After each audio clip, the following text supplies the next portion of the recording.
నీరులై తాడు యందు పాము వలె ఆ రకంగా కేవలం మూలక తోచడమే తప్ప రెండు అవస్థలు ఉన్నాయి. రెండు అవస్థలు ఒకదాని యందు ఇంకొకటి తోచుట లేదు, ఒకటి ఉన్నప్పుడు ఇంకొకటి లేదు అని అర్థం ఏమిటి అంటే ఇక్కడ రెండు అవస్థలు మిథ్యా అని చెప్పడానికి కానీ ఒక దాంట్లో ఇంకొకటి ఉండటం లేదనేది గొప్ప విజ్ఞానంగా తెలుసుకోవడానికి కాదు. ఒక అవస్థలో ఇంకొక అవస్థ లేదని చెప్పి గొప్ప విజ్ఞానం అనుకొని ఆ రకంగా ఏ అవస్థకి అవస్థే జాగ్రత్త అని తెలుసుకోవడానికి కాదు. రెండు అవస్థలు మిథ్యయే, రెండు అవస్థలు ఊరికే తోచేవే, తన స్వరూపమైన అనుభవం యందు రెండు అవస్థలు తోచేవే అని చెప్పడానికే ఇదంతా వచ్చింది. స్వప్న వృత్తావభిత్వంతః అయిపోయిందా?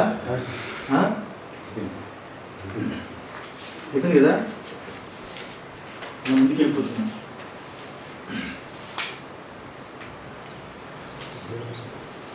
పదకొండో శ్లోకం. ఉభయోరపి వైతథ్యం భేదానాం స్థానయోర్యది కయేతాన్ భుజ్యతే భేదాన్ కో వై తేషాం వికల్పకః. ఉభయోరపి వైతథ్యం భేదానాం స్థానయోర్యది కయేతాన్ భుజ్యతే భేదాన్ కో వై తేషాం వికల్పకః. స్వప్న జాగ్రత్తలు అంటే కళా మెలకువ ఈ రెండు ఏవైతే ఉన్నాయో ఈ రెండు కూడా వైతథ్యము. ఈ రెండు దృశ్యాలు ఆ స్థానాన్ని బట్టి రెండు మిథ్య అని భేదానాం స్థానయోర్యది, ఆ స్థానాన్ని బట్టి రెండు మిథ్య అని ఏదైతే అసత్యమని ఏదైతే ప్రాప్తించిందో ఏతాన్ బుధ్యతే భేదాన్, ఈ భేదాలు రెండు కూడా మిథ్యాని ఏదైతే నిశ్చయించబడిందో ఏదైతే తెలియబడిందో ఈ భేదాలు రెండు మిథ్యాని ఎవడు తెలుసుకుంటున్నాడు అది కారిక. ఎవడు తెలుసుకుంటున్నాడు? కోవై తేషాం వికల్పః, వీటిని ఎవడు కల్పిస్తున్నాడు వికల్పిస్తున్నాడు ఎవడు కల్పిస్తున్నాడు అని అర్థం. ఈ రెండింటినీ ఎవడు కల్పిస్తున్నాడు అంటే ఈ రెండింటికి కారణం ఎవడే ఉన్నాడు, ఎవడు వికల్పిస్తున్నాడు. అలాగే ఇక్కడ ఈ భేదాల్ని ఎవడు తెలుసుకుంటున్నాడు. అవస్థలు అయిపోయాయి, ఇప్పుడు విషయం అడుగుతున్నాడు. బాగుంది, జాగ్రత్త స్వప్నము రెండు సమానమే, రెండు మిథ్యయే, రెండు ఒక దాంట్లో ఒకటి ఉండవు, ఈ రెండు అని విచారించారు. మిథ్యాని తెలిసింది. అంటే మిథ్యాని ఎవరు ఇంతవరకు విచారించారు? రెండు మిథ్యని ఎవరు తెలుసుకున్నారు? ఈ రెండు అవస్థలు ఎవరు వికల్పిస్తున్నారు, ఎవరు పుట్టిస్తున్నారు మీ భాషలో? ఎవరు రెండిటికి కలగడానికి కారణమే ఉన్నాడు అనేది ఇక్కడ అర్థం. చోదకశ్చ ఆహా, పూర్వపక్షి అడుగుతున్నాడు. చోదకశ్చ ఆహా అంటే పూర్వపక్షి అడుగుతున్నాడు. ఇది ప్రశ్న, ఈ ప్రశ్న పూర్వపక్షి ప్రశ్న. స్వప్న జాగ్రత్త స్థానయోః భేదానాం యది వైతథ్యం, ఏదైతే స్వప్న జాగ్రత్త స్థానములు యందు ఏవైతే దృశ్యములు ఏవైతే ఉన్నాయో స్వప్న జాగ్రత్త స్థానం యందు ఏదైతే దృశ్యములు ఉన్నాయో అవన్నీ కూడా మిథ్య అయితే కహ ఏతాన్ అంతర్బహిః, మరి ఎవడి అంతరము అంటే లోపట, బహి అంటే బయట, లోపట బయట రెండు ఆ చేతస్సు యొక్క ఆ మనస్సు యొక్క కల్పితాన్ బుజ్యతే, కల్పితాలుగా ఎవరు ఎరుగుతున్నారు, బుజ్జతే అంటే ఎవరు ఎరుగుతున్నారు ఎవరు తెలుసుకుంటున్నారు అనేది ఇక్కడ భాష్యవాక్యం. అంటే ఇక్కడ జాగ్రత్త స్వప్నములు రెండు మిథ్య అని చెప్పారు. అలాంటప్పుడు ఈ రెండు వికల్పాన్ని వీటిని వికల్పించేది ఎవరు అనేది ప్రశ్న. ఆ రకంగా ఈ రెండింటినీ తెలుసుకునేవాడు ఎవరు అనేది రెండో ప్రశ్న. ఆ రకంగా ఈ ప్రశ్న ద్వారా తెలుసుకోవాల్సింది ఏమిటి అంటే జాగ్రత్త స్వప్నము రెండు మిథ్య అని చెప్పడానికి ఈ వైతథ్య ప్రకరణము రానే లేదు. జాగ్రత్త స్వప్నము రెండు మిథ్య అని చెప్పడానికి ఈ వైతథ్య ప్రకరణము రాలేదు. ఆత్మతత్వాన్ని చూపడానికి అంటే తెలపడానికి ఈ ప్రకరణం వచ్చిందని ఇక్కడ భాష్యకారులు ఎవరైతే ఉన్నారో శంకరాచార్య వారు స్పష్టంగా దీనికి ఈ రకమైన భాష్యాన్ని రాసి చూపించారు. ఎవరు ఈ కల్పితుడు, ఎవరు ఈ కల్పించడానికి కల్పకుడు, ఎవరు తెలుసుకునేవాడు ఎవడు అని ఈ అభిప్రాయాన్ని చూపించారు కాబట్టి అందుకే ఈ ప్రశ్న వచ్చింది అని అర్థం. కో వై తేషాం వికల్పకః, కో వై తేషాం వికల్పకః, వాటిని వికల్పించేవాడు ఎవరు? స్మృతి జ్ఞానయోః కః ఆలంబః.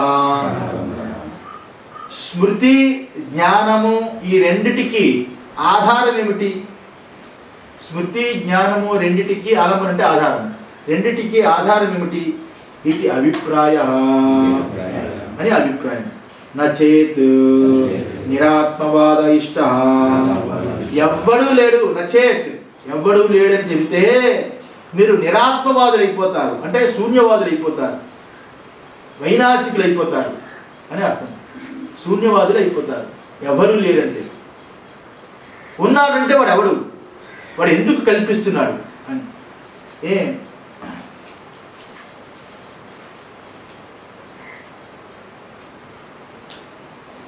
అంటే ఇక్కడ ప్రశ్నలు,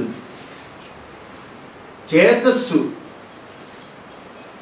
మనస్సు యొక్క కల్పితంగా, మనస్సు యొక్క కల్పితాలు బాహ్యము అంతరము సద అసత్ విభాగము ఏదైతే అవన్నీ చేస్తున్నదో ఆ చేస్తున్న దానితో పాటు జాగ్రత్త స్వప్నము అవైతే ఏవైతే ఉన్నాయో వాటిని ఈ కల్పితంగా తెలుసుకున్నవాడు ఎవరు? ఈ భ్రాంతితో కూడిన వికల్పములు ఏవైతే ఉన్నాయో అవి చేసేవాడు ఎవడు? ఈ భ్రాంతి ఎందుకు కలుగుతున్నది? ఈ భ్రాంతితో కూడుకున్న వికల్పాలు చేసేవాడు ఎవరు? రెండు మిథ్యా మిథ్యా మిథ్యా మిథ్యా అని చెప్పారు కదా. ఈ మిథ్యాతో కూడుకున్న భ్రాంతి ప్రత్యయమైన జాగ్రత్త స్వప్నాలు రెండు వికల్పించేవాడు ఎవరు? ఇప్పుడు తెలుసుకునేవాడు యందు అన్నప్పుడు ఇప్పుడు తెలియుట అనేది కూడా అసత్తై ఉన్నది కదా. తెలుసుకునేవాడు యందు అన్నప్పుడు ఇక్కడ వాడు తెలుసుకొనుచున్నాడు అంటే తెలుసుకొనుట అనేది కూడా ఇక్కడ అసత్తై ఉన్నది కదా. తెలుసుకొనుట అనేది ఎలా కుదురుతుంది? అవస్థలు రెండు తెలుసుకొనుట అనేది ఎలా కుదురుతుంది? రెండు అసత్తై ఉన్నది కదా. ఉన్నట్లయితే స్వప్నము వలె జాగ్రత్త కూడా ఇప్పుడు అలా ఉన్నట్లయితే స్వప్నము వల్లే జాగ్రత్త కూడా మిథ్య అన్నారు కదా. మరి జాగ్రత్త కూడా మిథ్య అన్నప్పుడు అక్కడ ఏమన్నారు? అక్కడ నేను అనే ప్రమాదతో పాటు మొత్తం టోటల్ జాగ్రత్త అంతా కూడా తీసుకోవాలి. ఏ రకంగా అయితే స్వప్నముతో కూడుకున్న నేనుతో పాటు టోటల్ ఆ ప్రమాదం ఎలాగైతే తొలగిపోతుందో ఆ రకంగా ఇది తీసుకోవాలి అని చెప్పారు. పోనీ స్వప్నము వలె అందామంటే జాగ్రత్త ప్రమాదం తొలగించారు కదా, జాగ్రత్తలో ఉన్న నేనుని కూడా తొలగించారు కదా. మరి ఎవరు తెలుసుకుంటున్నారు? జాగ్రత్తలో ఉన్న నేను కూడా మిచ్చే కదా. మరి ఈ భ్రాంతి ఎవరు తెలుసుకొనుచున్నారు? ఈ భ్రాంతి ఎవరి ఎందుకు కలుగుతున్నది అని ప్రశ్న. అయితే మరి ఎవడు వికల్పిస్తున్నాడు? ఎందుకు వికల్పిస్తున్నాడు? ఈ జాగ్రత్త స్వప్నములు అనేది ఎవరు వికల్పిస్తున్నారు? ఎందుకు వికల్పిస్తున్నారు? ఇప్పుడు స్థానం యందు పురుషుడు అన్నాం అనుకోండి. స్థానం యందు పురుషుడు అనేది భ్రాంతి. స్థానముని చూసి అంటే స్థానముని ఉన్నది ఉన్నట్టుగా చూడకుండా పురుషుడిగా చూడడం, అంటే దొంగని దొంగగా చూడకుండా దొంగ అనుకోవడం. అలాది దొంగ కాదు అందరికి ఇక్కడ దొంగ అని భ్రాంతి కలిగింది స్థానం యందు కదా. ఇప్పుడు అది దొంగ కాదు దొంగ అని చెప్పడానికి అక్కడ ప్రమాత్రం ఉంది, కరణాలు ఉన్నాయి. ఈ స్థానువే కానీ దొంగే కానీ అది దొంగ కాదని చెప్పడానికి అక్కడ కరణాల యొక్క సహకారం ఉంది, ప్రమాతృత్వం ఉంది. ఇక్కడ ఏ సహకారం ఉంది, ఏ ప్రమాతృత్వం ఉంది ఇవి కల్పించడానికి? మళ్ళా కల్పన పోవడానికి, ఈ కల్పన పోయిందని తెలుసుకునేవాడు ఉండడానికి ఏ ప్రమాతృత్వం ఉంది? లేదు కదా. మరి ఎవరు కల్పిస్తున్నారు అని. అయితే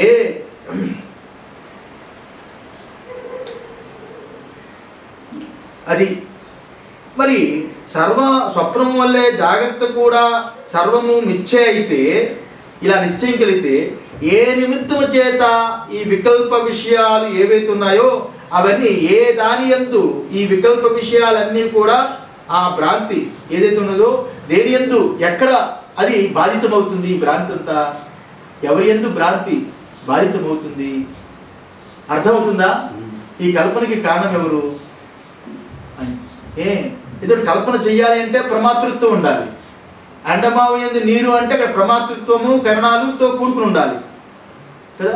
ముచ్చిపు చిప్పు యందు వెండి అంటే ప్రమాతృత్వము కరణాలతో కూడుకుని ఉండాలి. అంటే అక్కడ వస్తువు ఉన్నది.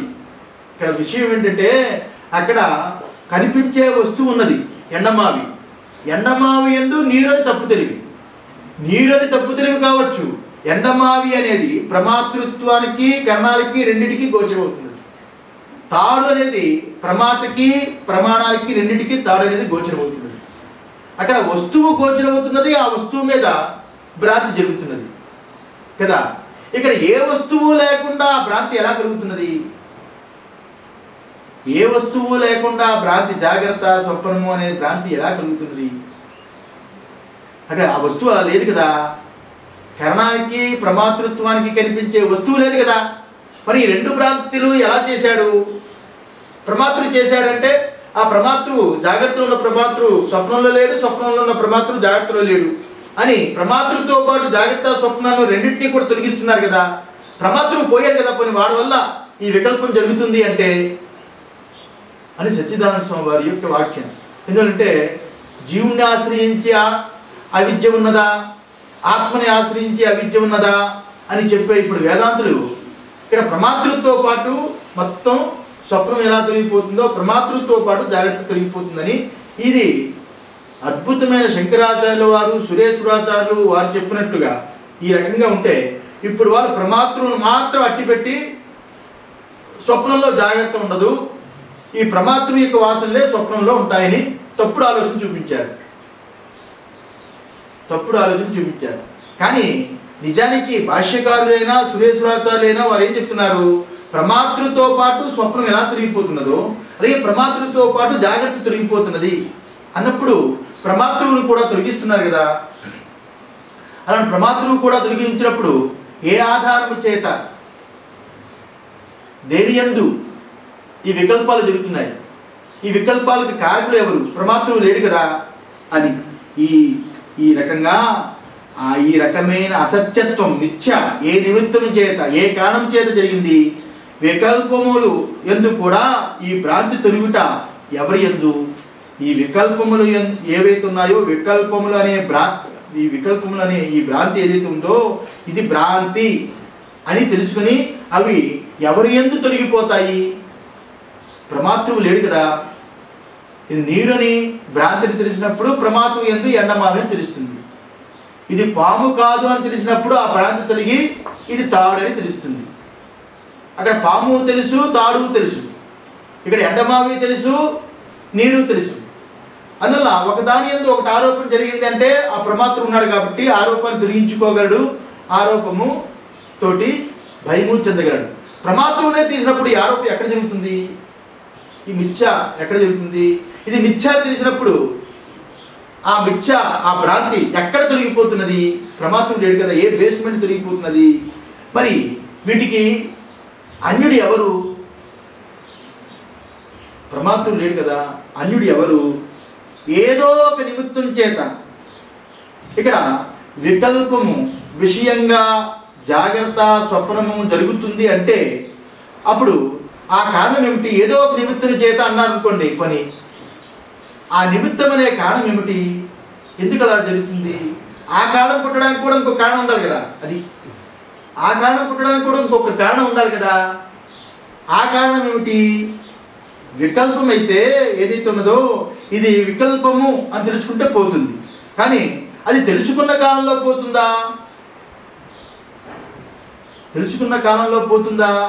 ఇది పాము అని తెలుసుకున్న సమకాలంలో పాము ఇది పాము కాదు అని తెలుసుకున్న సమకాలంలో పాము తిరిగిపోతుంది. ఇది పాము కాదు అని తెలుసుకున్న సమకాలంలోనే పాము తిరిగిపోతుంది. అది తాడని స్పష్టంగా తెలుస్తుంది. అలాగా జాగ్రత్త స్వప్నములు రెండు వికల్పము అని తెలుసుకున్న సమకాలంలో జాగ్రత్త స్వప్నములు రెండు అలా పాము వలె తిరిగిపోతుందా అని ఇది ఇంద్రియ భ్రాంతి కాదు కదా. ఇంద్రియ భ్రాంతి అయితే తాడు యందు పాము భ్రాంతి తొలగిపోతుంది. తాడు అనేది ఒకటి ఉన్నది. ఇక్కడ ఏ రకమైన వస్తువు లేదు కదా. మరి అప్పుడు ఆ భ్రాంతి ఆ సమకాలంలో పూర్తిగా తిరిగిపోతుందా? ఆ వికల్పం పూర్తిగా లేకుండా పోతుందా? అవస్థలు పూర్తిగా తిరిగిపోతాయా అని ఈ రకంగా ఇంద్రియాదులు ఏవైతే ఉన్నాయో, ఇంద్రియాదులు అంటే ప్రమాతృత్వముతో కూడుకున్న ప్రమాణ ప్రమేయములు అనేది ప్రమాతృత్వముతో కూడుకున్న ప్రమాణములు ఏవైతే ఉన్నాయో అవి లేకుండా ఇది నీరు, ఇది సర్పము, ఇది నీరు, ఇది సర్పము అని ఏదైతే ఆ భ్రాంతి ప్రత్యయములు తిరిగిపోతే ఉన్నది ఉన్నట్టుగా ఎండమావి అని తాడు అని తెలియబడదు కదా. ప్రమాతృత్వము ఇంద్రియాలు లేకపోతే భ్రాంతికి ప్రమాతృత్వము ఇంద్రియాలే కారణం, తొలగిపోవడానికి ప్రమాతృత్వము ఇంద్రియాలే కారణం. అందువల్ల లోకంలో మీరు అస్మాటు ఎండమావి ఎందు నీరు వలె, పుచ్చిప్పు చిప్పు ఎందు వెండి వలె అని ఇక్కడ చూపిస్తున్నారు. మీరేమో దీనికి ఏదైనా ఉదాహరణ చెప్పండి అంటే ప్రమాతృత్వంలో ఉన్న ఆ వాటిని చూపించి ఉదాహరణ చెప్తున్నారు. విషయం చెప్పండి అంటే ఆత్మతత్వాన్ని ఏ రకమైన భ్రాంతి కుదరని వీటిని చెప్పేస్తున్నారు. ఇదేంటో మాకు అర్థం ఉండలేదు, ఏదో ఒక నిమిత్తం ఉండాలి కదా అని ఈ రకంగా. అందువల్ల తాడు ఉన్నప్పుడు తాడు యందే ఇది పాము కాదని బోధ జరగాలి. తాడు ఉన్నప్పుడు తాడు యందే ఇది పాము కాదని అక్కడ జ్ఞానం కలగాలి. మరి ఏది ప్రమాతృత్వమే లేనప్పుడు, అక్కడ ప్రమాతృత్వానికి కూడా తొలగించినప్పుడు అక్కడ మరి దేని యందు బోధ జరుగుతున్నది? ఈ బోధ దేని యందు జరుగుతున్నది? అందువల్ల స్వప్నము వలె జాగ్రత్త కూడా బాహ్యంగా కనిపించే ఆధ్యాత్మికం అంటే మనస్సు అంతఃకరణ లోపట ఏదైతే స్వప్నం వలె జాగ్రత్త కూడా మీరు ఏం చెప్పారంటే ఆ అంతఃకరణనే ఆధ్యాత్మికము, అలాగే బాహ్య కరణాలు జ్ఞానేంద్రియాలు కర్మేంద్రియాలు ఈ సర్వం కూడా మిథ్యా అని ఎవరికి తెలుస్తుంది? లోపట ఉన్న అంతఃకరణనే ప్రమాతృత్వంతో కూడుకున్న సర్వము, బయట ఉన్న జ్ఞానేంద్రియాలు కర్మేంద్రియాలు శరీరము అనేది ఏదైతే ఉన్నది ఇవన్నీ ఈ రెండూ మిథ్య అని ఎవరికి తెలుస్తుంది? అసలు ఈ మిథ్య అనే వికల్పం కలగడానికి కారకులు ఎవరు? ఎందుకు కలుగుతుంది? ఒకవేళ ప్రారంభం అంటే నువ్వు చెప్పడం ఎందుకు, కర్మకాండలో చెప్పాడు కదా, అది అర్థం లేదు కదా. ఇంకా మంచి ప్రశ్నలు ఇంకా అంటాడు, ఈ విధంగా స్వప్న జాగ్రత్తలు రెండు, స్వప్నము జాగ్రత్త అనే రెండు అనుభవాలు ఏమన్నాయో, ఇది జాగ్రత్త ఇది స్వప్నమని రెండు కూడా వికల్ప సిద్ధి కొరకు, వికల్ప సిద్ధి కోసం ఇక్కడ స్మృతి జ్ఞానము అని ఏదైతే చెప్పారో దానికి ఆలంబన ఏది? జాగ్రత్త స్వప్నము అనేది ఏదైతే ఉన్నదో అది స్మృతి జ్ఞానాలతో కూడుకుంటుంది కదా. స్మృతులు అంటే ఆలోచనలు, జ్ఞానం అంటే విషయ జ్ఞానం. స్మృతి జ్ఞానం రెండో శ్లోకంలో వస్తుంది అన్నమాట. స్మృతి జ్ఞానము అని ఏదైతే రెండు ఉన్నదో రెండిటికి ఆలంబన ఏమిటి? ఆ స్మృతి జ్ఞానాలు ఎందుకు కలుగుతున్నాయి? ఎందుకంటే ఇంద్రియాలు తీసేస్తున్నారు కదా, ప్రమాతృత్వం కూడా తొలగిస్తున్నారు కదా. మరి రెండిటికి ఆధారం ఏమిటి? ఇక్కడ వికల్పించువాడే, వికల్పించువాడు అంతే కదా, వికల్పించువాడు వికల్పించబడేది. ఎవడైతే వికల్పిస్తున్నాడో వాడు వికల్పించబడే వస్తువు. అంటే తెలుసుకునేవాడు తెలియబడేది అనుకోండి, తెలుసుకునేవాడు తెలియబడేది, వికల్పించువాడు వికల్పించబడేది అని చెప్పడం కోసం బాహ్య భేదాలు ఉండాలి కదా, బాహ్య భేదాలు ఉండాలి కదా. అక్కడ వస్తువు ఉండాలి, ఇక్కడ వ్యక్తి ఉండాలి. వ్యక్తి ఉంటే ఈ వీడు దాన్ని ఈ రకంగా వికల్పించుకున్నాడు ఆరోపించుకున్నాడు అని చెప్పడానికి అవుతుంది. వస్తువు ఎందు ఆరోపించుకున్నాడు, వస్తువు ఎందు కుదురుకుంది. వికల్పించేవాడు వేరుగా ఉండాలి. ఇక్కడ వికల్పించేవాడు వికల్పించబడేది అని ఏదైతే ఉన్నదో ఆ రకమైన భేదం ఉండాలి కదా, బాహ్య భేదం ఉండాలి కదా. ఆ రకంగా వికల్పము ఇక్కడ వికల్ప యుక్తి కోసం ఏదైతే ఉన్నదో వికల్పము యొక్క యుక్తి కోసం కరణాలైనా ఉండాలి కదా. వికల్ప యుక్తి కోసము ఇది వికల్పము అని చెప్పడానికి కరణాలు ఉండాలి కదా. ఇక్కడ పాము అని చూసినప్పుడు కర్ణమే చూసింది, ఇది వికల్పము అని చెప్పడానికి కరణాల యొక్క ఆధారం చేత ఇది పాము కాదని చెప్పుకోవాలి.